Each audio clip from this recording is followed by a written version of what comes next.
So, Shane, some great questions coming in from lots of people, which is great news. Shows you've stimulated people's interest. That was nice to hear. So the first question I've got here is who is best placed in an organisation to direct the move towards an intelligence-led organisation? Is there one particular person who should be championing this? My view on this is that companies do it in very different ways, and it's going to depend on your culture as to whether it's IT-led, whether it's a head of data quality, head of CRM, or it's marketing.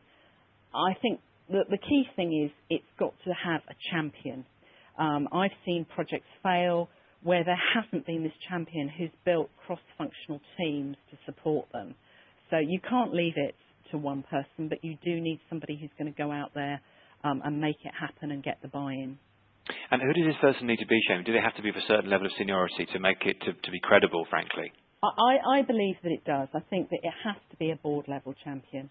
And therefore, if you're implementing a program like this, and you're tasked to do it and you're below board level, then it's really important that you do get that board level champion, and maybe more than one. I think what's sometimes interesting is it may not be your if you like, direct line report, but you could say, if you're reporting into the sales and marketing director, you might find that your best support for this is coming from your chief technical officer.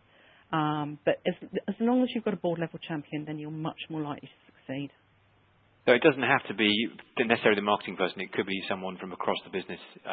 So I guess the onus then is on the person in marketing who may be perhaps listening to this to find what person will be most receptive or most likely to back these things. Okay, yeah. Which is quite a challenge. But I say if you can find someone who recognises the value, then everybody's interest to go forward with this. I think so, and I think it's about solving their pain.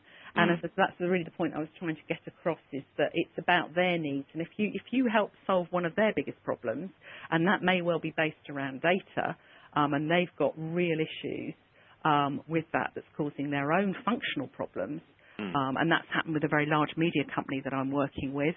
It was actually finance that really got on board because they couldn't get a proper view of who was spending what. Shane, during the course of the presentation, you mentioned some research that had been done. Do you have any more insights into that, into the figures and findings, and what was done, who was spoken to and when, or is that something that was done by D&B, not yourself? It's done by Donna Bradstreet, and I'm delighted to say that the full report is going to be published next week, and it will be made available to all the participants in this webinar. And it's a full report, and there's a lot more detail than we could have gone into today. But I think everybody's going to find that really useful. So you're going to be emailing that to people? We are indeed, yes. Okay, excellent. Okay, well, so hopefully there's a lot more depth there from the sound of things. The next question we've got is, how do you balance centralising the responsibility for data quality versus making it everyone's responsibility? I guess that's a very key one, isn't it, that potentially? Yes, and I think that it's very difficult. The reason that we flagged up the people issues is because training is really, in my opinion, so important. But the training's got to be backed up by measurable outcomes. One of the very simple ones that I tend to put in place, just around email, is in the report to the marketing director, is to make sure that you're reporting very simple metrics like your number of hard bounces, your number of soft bounces, your number of opt-outs. Things like just measuring that, measuring things like number of opt-outs. Have you just done the biggest disaster in your email campaign, which has meant everybody's so hacked off with you, they opt out? A metric like that tells you when something's gone wrong. It also tells you when you got it right. So, that data quality issue, what quality is your email data, understanding the depth of the problem can be really, really important. So it's two things. It's the training and it's the right metrics, really. Okay. Somebody's asked, from the poll, I'm at the fragmentation/information-led stage. What's the first thing I should do? A data audit. Okay. I think that in its simplicity, because we're talking about data at the heart of an organisation, and to move forward, you get such benefit from doing a data audit and understanding what data you've got, what the quality is like, in terms of, is a number of duplicates, what level of data do you hold.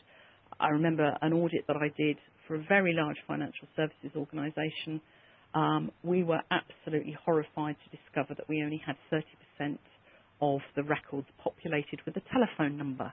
So guess what? Those records used to get called an awful lot, and nobody else ever got a telephone call. And sometimes it's just simple stuff like that which can be transformational. And so, just to be clear on that one, that you have to look at all the data from all the different silos within the organisation. If you can't do that straight away, Joel, you can start with your marketing data. And I think sometimes information-led businesses, they haven't even done that. But yes, absolutely, because it is easy to get this done externally. If you can get a data output from each of your functional silos, you for the first time can bring it together. And you don't have to have, so I think people think they need a CRM system to do this. You don't. You can outsource this. Okay. Just on that subject, can you actually do, is it possible to do a meaningful audit internally, or is it something you need very specialist skills for? No, I would say you can't do it internally unless you've got two things. One is the statistical analysis unit that can actually really interrogate the data. And even in large organisations, I find that actually that sometimes these departments have been business to consumer trained. I've had some classic examples when they've come back and they've said things like, oh, well, you've got this number of duplicates, and they've actually duplicated at the wrong line of an address for a business. So, for example, at a university institution, they'd reduced over 300 records down to one, but of course it was all the different departments and they were completely different buying areas. So it's a specialist thing. If you've got analysts who can do it, then great. The second part, and the reason I always say always do your first audit externally, is actually you need the universe data set, because a good audit will not just tell you what you have got, but critically it will tell you what you don't have, and it's what you don't know sometimes that's more valuable. Okay, that's a very good point. The next question, you mentioned that one of the blockers to successful integration is the database efforts being driven solely by the marketing function rather than being adopted throughout the firm. With squeezed resources in marketing, what's the most effective approach to embed an information approach throughout the firm? Yeah, squeeze marketing resource. We're all there. It's all very painful. Yeah. Well, my top tip, share this presentation. That will help. Because actually sometimes we forget that there is a hunger for this type of information, and we sometimes forget that other people would benefit from this. So, if you're driving something like this, it's what have you found that's useful? I think talking to other organisations that are of a similar size is also very helpful. I think also sometimes just somebody externally to come in and run either a workshop or a off-site brainstorming can sometimes sort of unlock a bit more money and resource for the marketing department, because suddenly I think there's this realisation within the organisation that no, they can't do it with the team they've got, that they do need to put more resource behind it. But I know it's tough. It's quite a profound change that we're looking to suggest here, I guess. So people, I guess it's a campaign they've got to almost embark on, haven't they, presumably? I think that's a lovely way of describing it. I think, it is a campaign, and as marketeers, we should be able to understand that and basically plot our own customer journey, if you like. Yeah. It's internal marketing.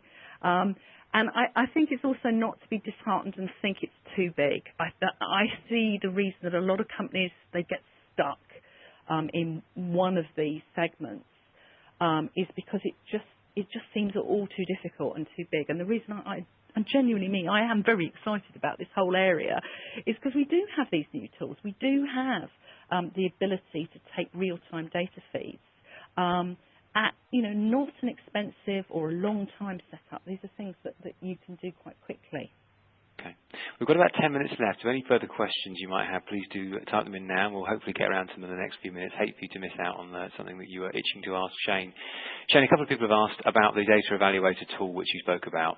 Have you got any more information about that available?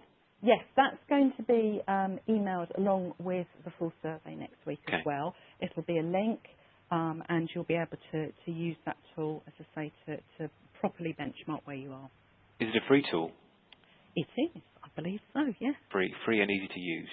Free and easy to use. Excellent. Yes, I'm getting the nod from from Simon here at D&B. So absolutely, that's what it's for. So there we are, an added extra for today's webinar participants.